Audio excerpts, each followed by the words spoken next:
fed-up community sounding off on Oxford school leaders at tonight's board meeting. Many calling for board members to step down. We got nothing from you for the last 2 years. We want you gone. Now.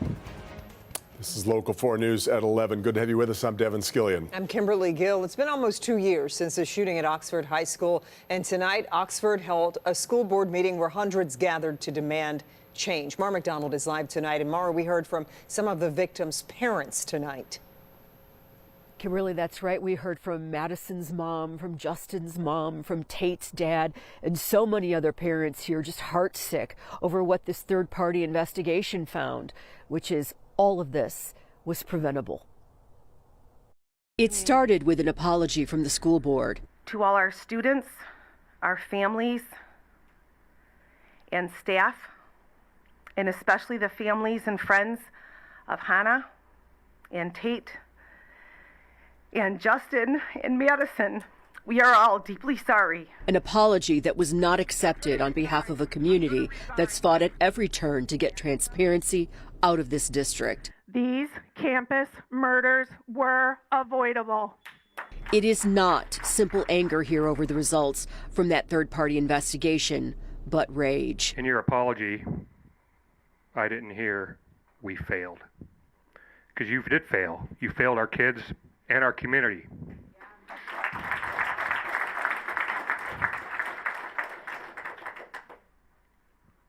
Four kids were murdered on your watch and in your house.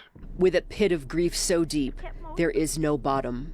I've kept most of my opinions to myself, and I've listened to the facts and the evidence, trying to understand why something like this could have happened. I'm not here to tell you where to shove it, but I am here to remind you that you will never forget my daughter. She is not a statistic. She is not a victim of gun violence. She was not taken for me to finally do your job.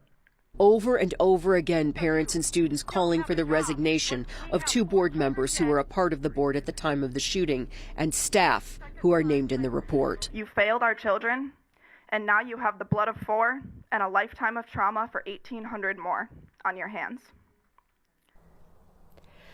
Back here live, despite repeated calls for resignations, none were offered tonight.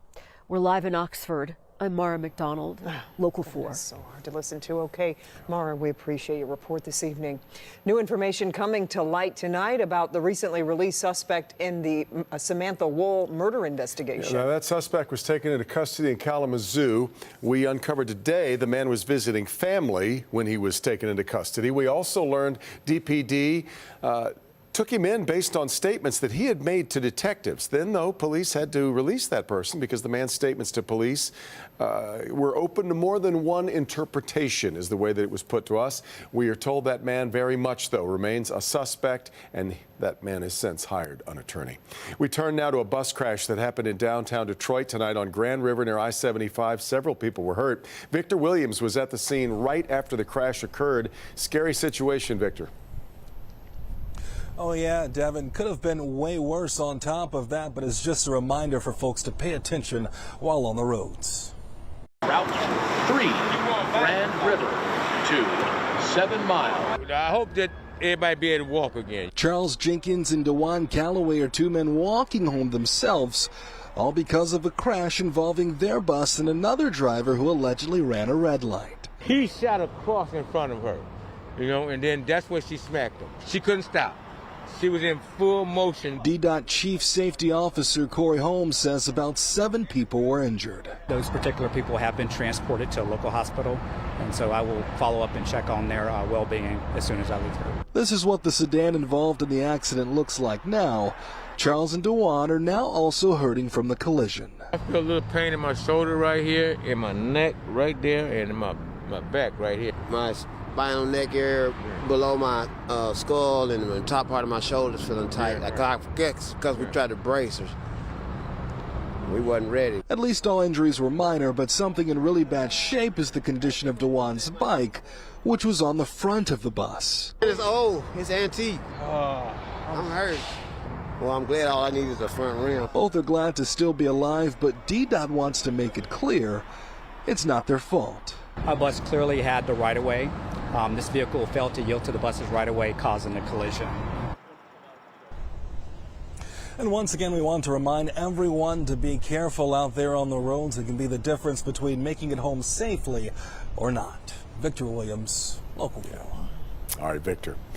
Hundreds of Metro Detroiters are back in town tonight after failing to reach the March for Israel on Capitol Hill. Trip planned by the Jewish Federation of Detroit ran into trouble after their flights landed safely in D.C. According to trip organizers, the bus company hired to transport everyone to the rally failed to show up at the airport. In a virtual press conference held tonight by the Jewish Federation of Detroit, they claimed the drivers called in sick when they learned they would be transporting the group. We pressed the Federation for the name of the bus company so that we could try to get some answers. They have not so far been willing to share that information with us. We've also asked to talk to any of the travelers left stranded at the airport, but have been denied access to those individuals as well. We are continuing to try to learn more about the situation, and we will update you as soon as we do. Yet another clear night out in Metro Detroit. A live look at Mill Pond Park in Brighton tonight. How about that? I don't remember seeing that shot, but it's a nice one. Right? Yeah. Hunters keeping a close eye on the forecast. We should point that out, too. Firearm deer season starts tomorrow, Kim. So what can folks expect if they're headed out in the morning? Well, I'm sure they'd like some snow to do trekking, but unfortunately that's not going to be the case. We've got warm temperatures for the next couple of days, not only here, but also up north. 39 degrees right now in Mount Clemens, 40 in Pontiac, 39 in Monroe. Without the clouds, all that heat from the daytime is just escaping into the atmosphere. Now, it is a little colder than last night, not by much, but by about 5 degrees in Mount Clemens, 6 degrees colder right now than it was last night in downtown Detroit. Tomorrow, we start out at 35, so it will be cold. Lots of sunshine throughout the day. We make it into the mid-50s by 2 o'clock, and our high tomorrow afternoon reaches 57. Temperature trend. Well, we do get to 60 on Thursday, but then after that, temperatures start to go back down below normal, and that trend looks like it is going to continue through next week. So we'll talk about that in a few minutes. Okay, Kim, thank you. A string of burglaries in Oakland County has police on high alert tonight. The most recent homes hit were in Bloomfield Township and Birmingham. Police say the thieves are from South America and are highly trained and target homes in higher income neighborhoods. Oakland County Sheriff Mike Bouchard tells us his department is now starting a task force with a goal of stopping these thieves. Police say if you have home alarms, make sure they are active and working properly.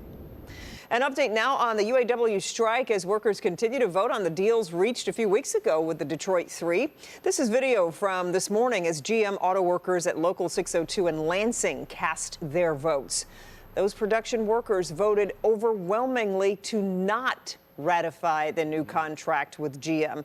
Lansing workers now join union members in Flint, Spring Hill, Tennessee, and Louisville, Kentucky, who all also voted against the contract. As those votes in Lansing came in, UAW President Shawn Fain was in Washington to talk with a Senate committee about the recent gains made by the union. Fain was asked about the recent buyout Stellantis offered to half of its U.S. salaried workers. Fain said he doesn't think the cuts needed to happen, and he said the company is cutting jobs just to help the bottom line. And they don't have to cut those jobs. They chose to cut those jobs. It has nothing to do with our contract. They made $12 billion in the first 6 months of this year and are continuing to make billions as we went through the bargaining process. So, again, to me, it's short-sighted goals. At that same meeting, there was a bizarre exchange. Republican Senator Markwayne Mullin from Oklahoma tried to get into a fight, basically, with Teamsters President Sean O'Brien. Mullin was angry over social media comments O'Brien made in the past criticizing him. Here's how it went down. If you want to run your mouth, we can be two consenting adults. We can finish it here. Okay, that's fine. Perfect. You want to do it now? I'd love to do it right now. Well, stand your butt up then. You stand your butt up. Oh, hold on. Big guy. Oh, stop it. Is that your solution, everybody? No, sit down. Sit down. Okay. You know, you're a United States Senator. Sit down. Actively. Oh, okay. Sit down, please. All right. Can I respond? You could perhaps tell by the accent that was Senator Bernie Sanders trying to defuse the situation. It took nearly 6 minutes to get the two men back under control and get the hearing back on track. Well, a Michigan judge rejected an effort to not include former President Donald Trump on state ballots. Today's ruling said Michigan's Secretary of State does not have the power under state law to determine Trump's eligibility for office based on the 14th Amendment. The ruling comes just days after Minnesota's state Supreme Court dismissed a similar lawsuit.